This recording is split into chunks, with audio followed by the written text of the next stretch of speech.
Okay, let's get started with writing task 1. So in case of academic IELTS, you will see a writing task 1, a kind of report writing.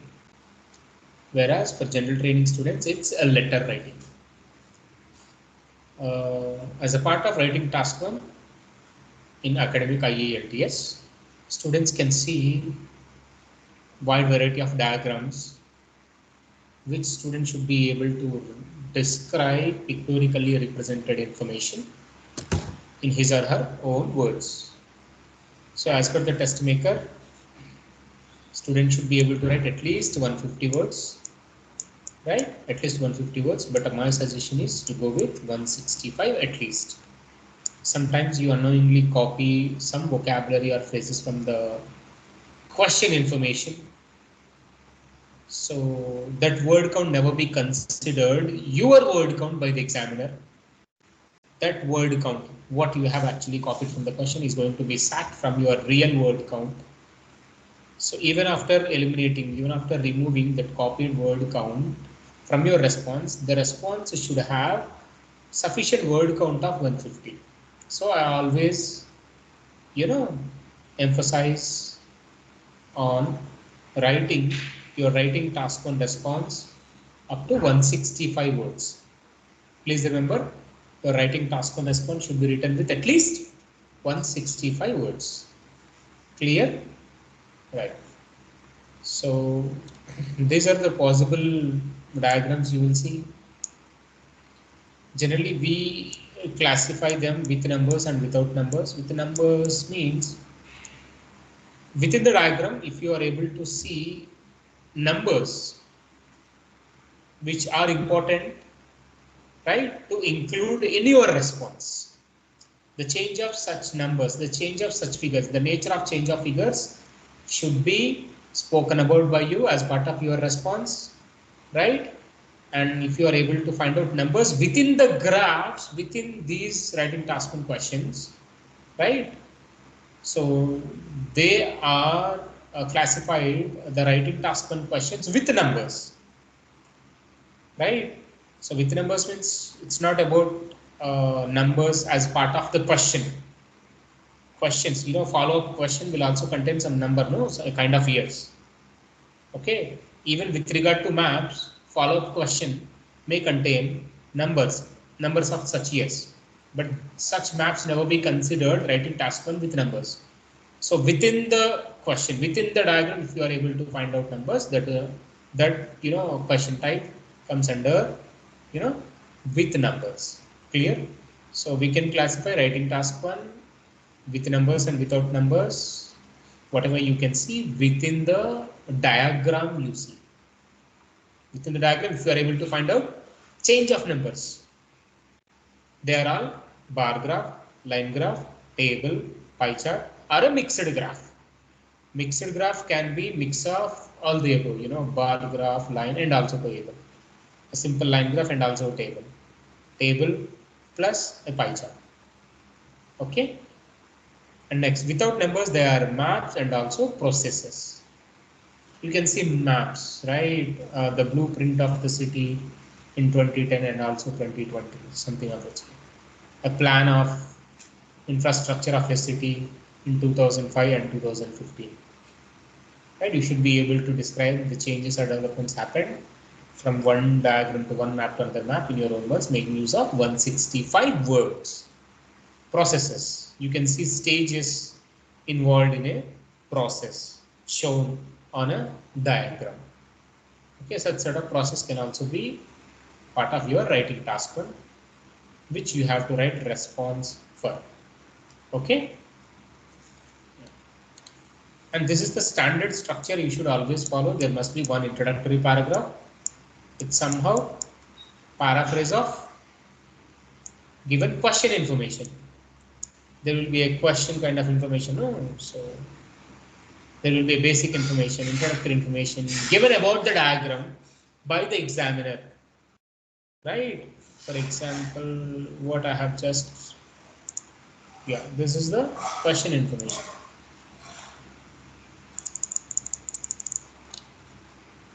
This is the information about the particular diagram. Okay, this is the info, and this is the standard question. You actually always find following the question information, description of the diagram. Okay, right. This is the question. This is the standard instructions for any writing task 1 question. You will see these standard specific task instructions. So you will see a summarize, and in your response there must be a summary paragraph.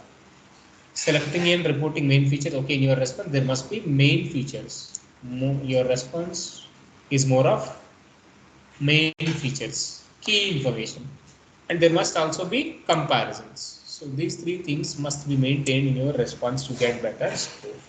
Okay, right. Next, so this information must be paraphrased whenever you start writing introductory information, introductory paragraph as part of your response. There will be introductory paragraph given in the question itself, but you should not rewrite what it is. You should be able to rephrase. You should be able to come up with your own words as much as you have understood the meaning of the introduction given about the question as part of writing task question. Okay, right. So it's all about how extent you can paraphrase the introductory information given about the diagram as part of question. Okay, and then overview. Overview is nothing else, a kind of summary. A kind of summary. So the summary is going to be elaborately written as body paragraphs. So the condensed version of body paragraph which are going to be written is nothing else overview or summary, which actually follows introductory paragraph for any writing task on IELTS. Okay, overview is just like a summary, whatever you see in the diagram. Next, as I told you, there must be at least 2 to 3 body paragraphs. Okay, followed by a concluding paragraph. Again, this concluding paragraph can be,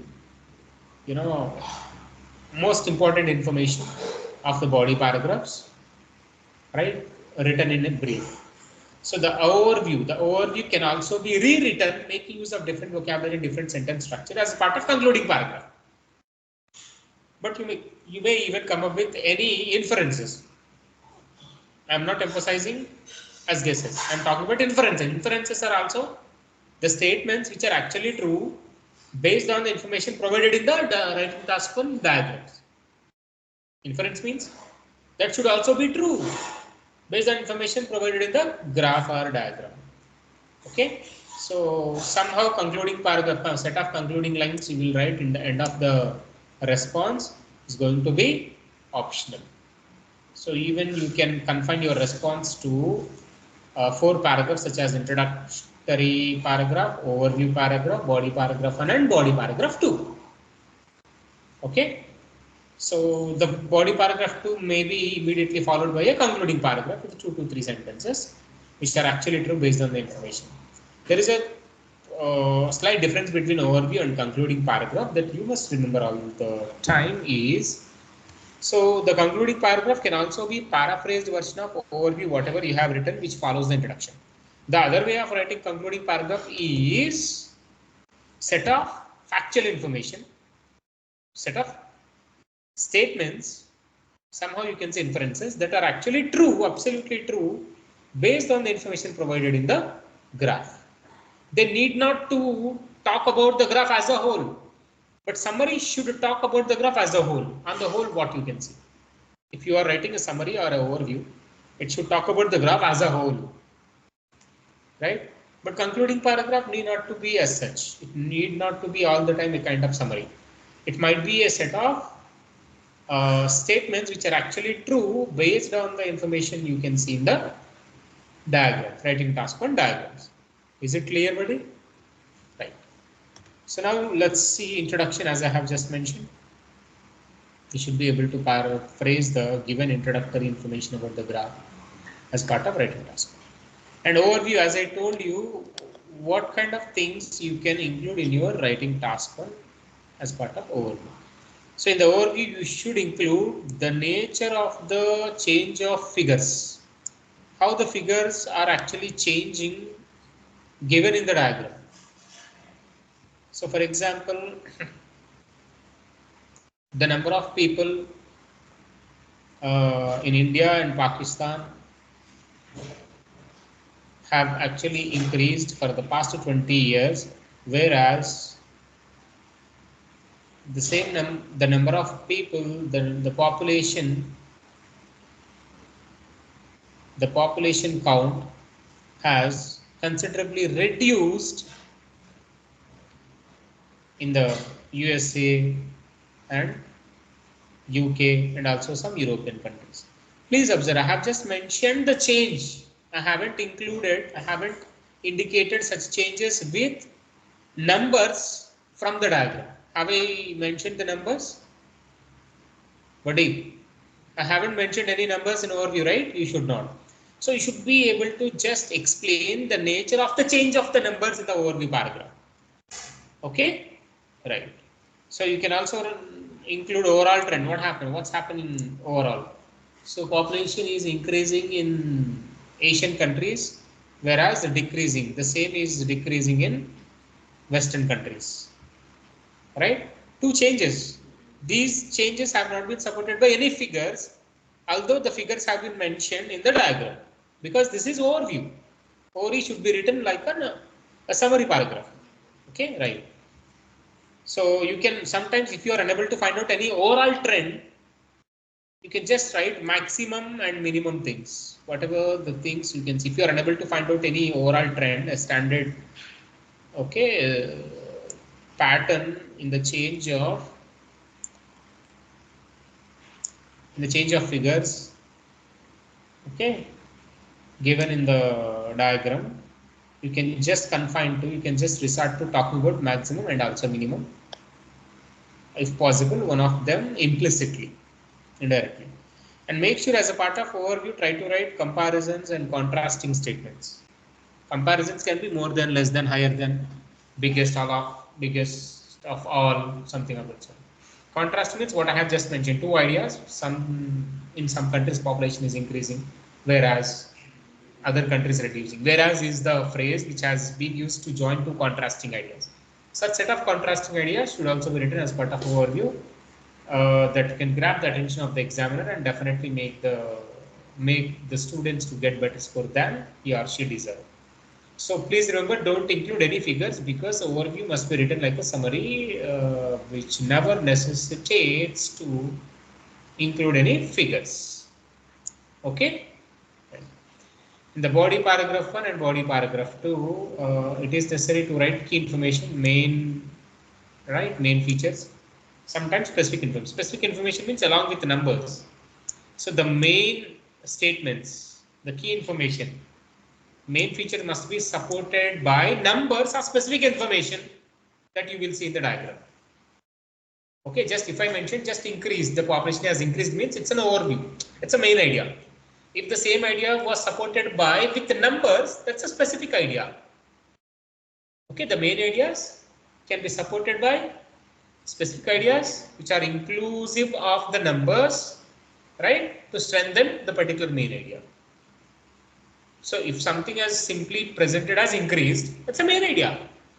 It has not been included with any numbers, right, data.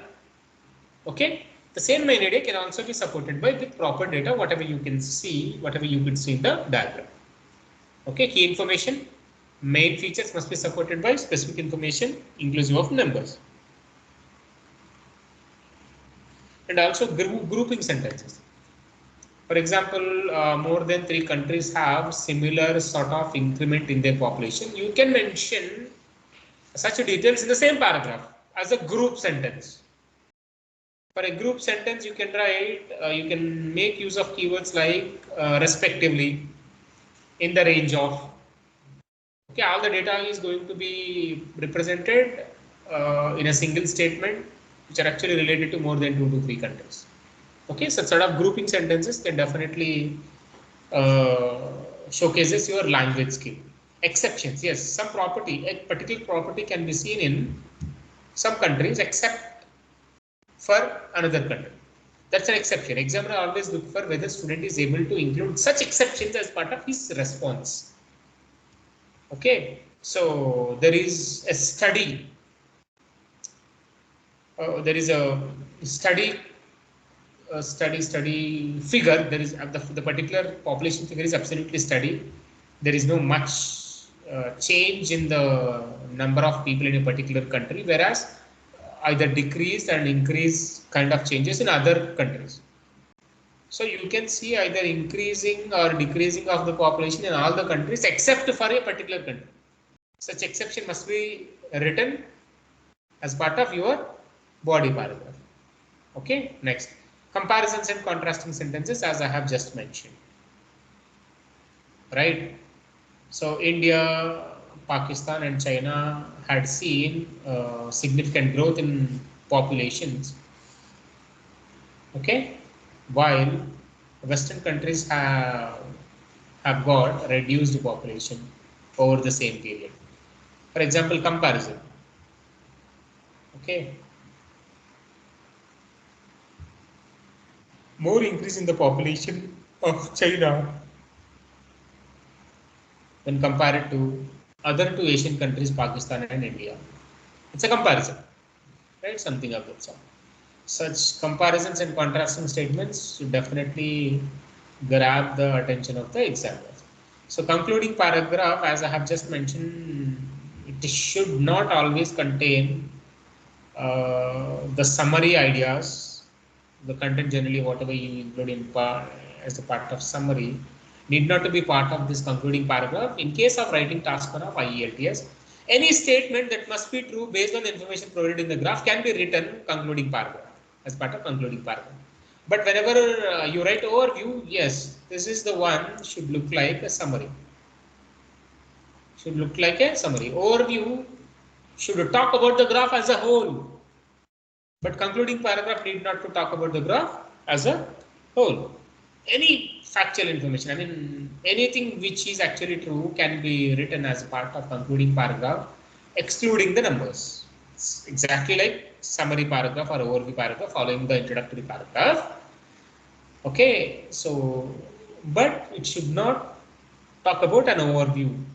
It can be any elementary idea, a kind of statement, which is not inclusive of the numbers. Okay, right. So there is another way to write concluding paragraph, paraphrasing the same in overview paragraph. That's also another idea. That's also cool. Okay. So concluding paragraph can also be rewritten, making use of the same information, whatever so you see in the overview paragraph. That is one way. Another way is, so writing any statements which must be true based on the information provided in the graph. Kind of inferences can also be rewritten.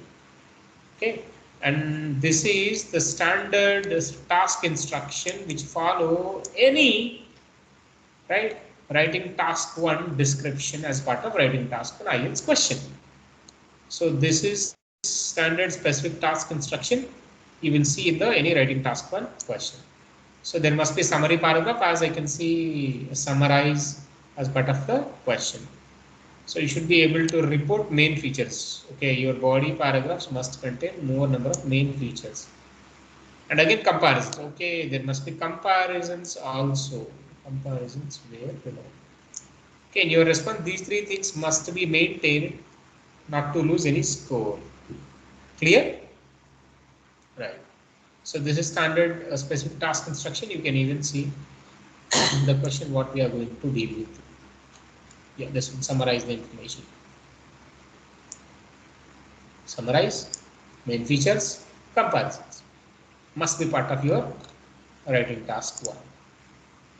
Okay, is it clear everything? What I have just mentioned. Exception means there is a property. Can be seen in all the countries, but not in one country. That's an exception. The increase of the population, the property of increasing of the population can be seen in all except for another particular country. Okay, that is exception should also be part of your response. Okay, right.